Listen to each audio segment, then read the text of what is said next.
We'll guide you through how to clear junk files on an Android phone. If you find this useful, then please consider subscribing and liking the video.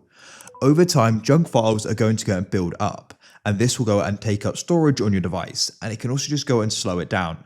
So it's a good idea to go and clear these. We're going to guide you through this as well as some other tips for saving storage as well. Make sure this full guide to know what to do step by step. Then you don't miss out on anything important, which we'll go and tell you. So to go and get started, you want to go and find the Play Store, as we're going to go and get an app to do this. Don't worry, it's a very trusted app and it's actually by Google. So what you want to do is go and find Play Store and open it up. Now you want to go to the bottom and press search. Go to the search bar, and what you want to do is go and type in Files by Google, or just type in Files Google. You should be able to go and find it. As you can see, it's this one here.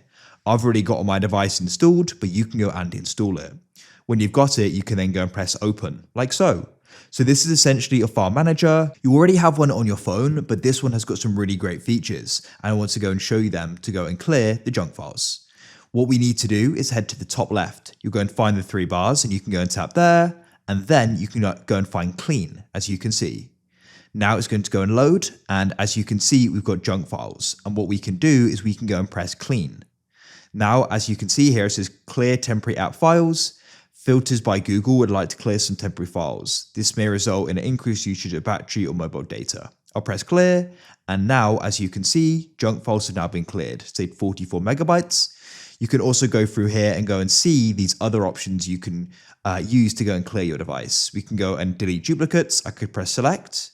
I'll just go and select them all, and then I can press move 12 to bin, press move. You can continue this by coming down and going and deleting more files to go and clear more space. But now you've gone and cleared the junk files. If you found this useful, then consider subscribing and liking the video. I look forward to help you again in the future with more useful guides. Have a great day. Goodbye for now.